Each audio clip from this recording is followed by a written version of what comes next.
பாருங்க, முட்டையை வச்சு நான் சில்லி போட்டிருக்கிறேன் இன்னைக்கு. இது போல் செஞ்சு பாருங்கள். தீபாவளிக்கு டக்குன்னு நான் செஞ்சேன்.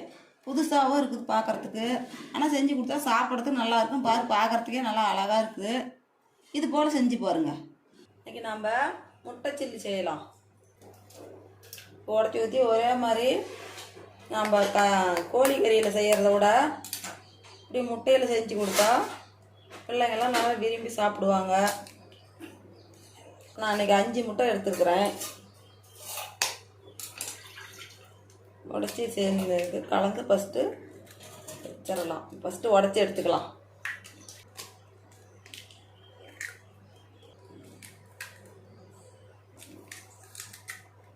அப்படியே உடச்சி ஊற்றியாச்சு. இப்போ நம்ம மிளகுத்தூள் 1/2 ஸ்பூன் போட்டுடலாம். இதுக்கு தேவையான அளவு உப்பு போட்டுடலாம். கொஞ்சமாக மிளகாத்தூள் போட்டுடலாம்.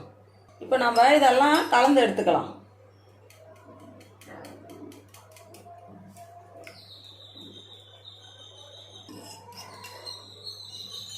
பாருங்கள், இப்போ எல்லாம் கலந்தாச்சு. ஒரு பாத்திரத்தில் ஊற்றி தேய்ச்சிக்கலாம். இப்போ நம்ம கலந்து வச்சுருக்கிற முட்டையை இதில் ஊற்றிக்கலாம். இந்த பாத்திரத்தில் ஊற்றி அடியில் நல்லா கலந்து விட்டுடலாம். ஊற்றிக்கலாம். போட்ட மிளகாத்தூள் மிளகுத்தூள் எல்லாம் அடியில் உறங்கி நிற்கும். அதனால் நல்லா அடித்து விட்டு இதில் ஊற்றலாம். மூடி போட்டு மூடி சிம்மிலேயே வச்சுருக்கணும். தண்ணி கொஞ்சமாக ஊற்றி கனமான பாத்திரத்தில் தண்ணி ஊற்றினதெல்லாம் நான் கடாயில் ஊற்றி வச்சுருக்கிறேன்.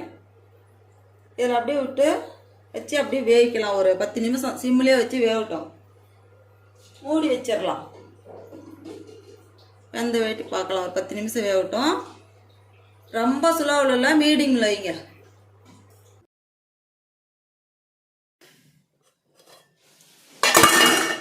வெந்து போச்சான்னு பார்க்கலாம். பாருங்கள், இப்படி குத்தி பார்க்கணும். ஒட்டாமல் வந்துச்சா வெந்து போச்சுன்னு அர்த்தம். ஒட்டனா இன்னும் ஒரு 2 நிமிஷம் கூட விடலாம். பாருங்கள், நல்லா வெந்து போச்சு. ஒட்டலை. போய் எடுத்துக்கலாம். கொஞ்ச நேரம் ஆறட்டும். ஆறின வேட்டி எடுக்கலாம். இப்போ ஆறிடுச்சு முட்டை. இதை அப்படியே கமுத்திக்கலாம். இதில் அப்படியே லேசாக சுற்றியும் கத்தியில் எடுத்து விட்டுறலாம். அதே வந்துடும், இருந்தாலும் நம்ம எடுத்து விட்டுறலாம்.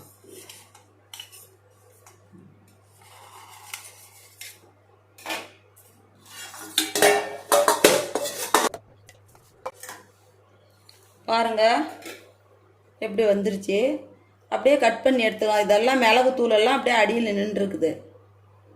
அப்படியே பீஸ் பீஸாக கட் பண்ணி எடுத்துடலாம். இப்போ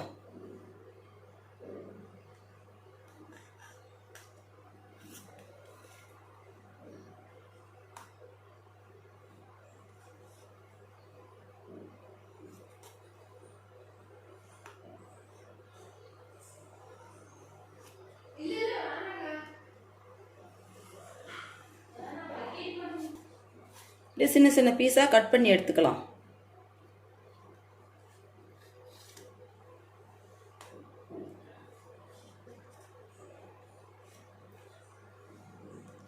நம்ம ஒரே மாதிரி செஞ்சு கொடுக்கறதோட இப்படி செஞ்சு கொடுத்தா குழந்தைங்கள்லாம் விரும்பி நல்லா சாப்பிடுவாங்க.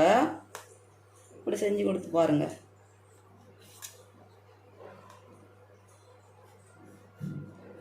கோழிக்கறியிலே சில்லி போடுறோம் இல்லையா, அதை விட இப்படி செஞ்சு கொடுத்தா குழந்தைங்க ரொம்ப விரும்பி சாப்பிடுவாங்க. பாருங்க, இந்த மாதிரி பீஸை கட் பண்ணி எடுத்துக்கணும். பீஸ் பீஸாக.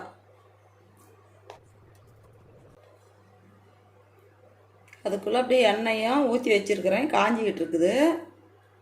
கலந்து அப்புறம் எண்ணெயில் போட்டுடலாம். எண்ணெய் இதெல்லாம் சரி பண்ணுறதுல எண்ணெய் ஊற்றி அடுப்பு மேலே வச்சுட்டோமா எண்ணெய் காஞ்சிரும். 1 ஸ்பூன் மிளகாத்தூள், கரம் மசாலா 1/2 ஸ்பூனு சின்ன ஸ்பூனில் போடுறேன். கொஞ்சம் மஞ்சத்தூள், கொஞ்சம் இதுக்கு தேவையான அளவு உப்பு. ஃபஸ்ட்டே நம்ம உப்பு போட்டிருக்கிறோம் இல்லையா, இதுக்கு தேவையான அளவு உப்பு. 2 ஸ்பூன் சோள மாவு, கார்ன்ஃப்ளவர் மாவு 2 ஸ்பூன் எடுத்துக்கோங்க. 2 போடுறேன். அரிசி மாவு 1 ஸ்பூனு. கொஞ்சமாக மிளகுத்தூள் ஃபஸ்ட்டே போட்டிருக்குறோம் இல்லையா, இப்போ கொஞ்சம் மிளகுத்தூள், எண்ணெய் கொஞ்சம் ஊற்றிக்கலாம். அரை எலுமிச்சம்பழம் புழிஞ்சு வச்சுருக்கிறேன், அதையும் இதில் சேர்த்துக்கலாம்.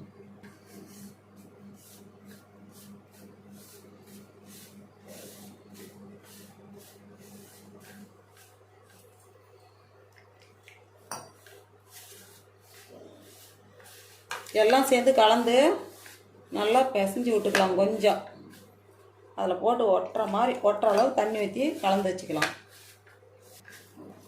வீட்டில் அரைச்ச மிளகாத்தூள், அதனால் கொஞ்சம் கலர் வந்துருச்சு. கடையில் வாங்கினா அப்படி இருக்காது.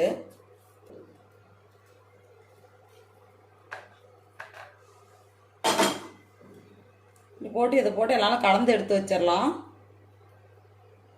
பாருங்கள், இப்படி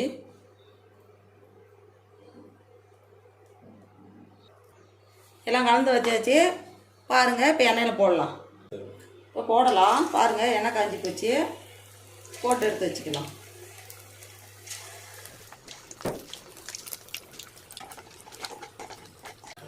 முட்டை பிடிக்காத குழந்தைங்க கூட இப்படி சில்லி போட்டு கொடுத்தீங்கன்னா ரொம்ப விரும்பி சாப்பிடுவாங்க. எடுத்துடலாம். பாருங்கள்.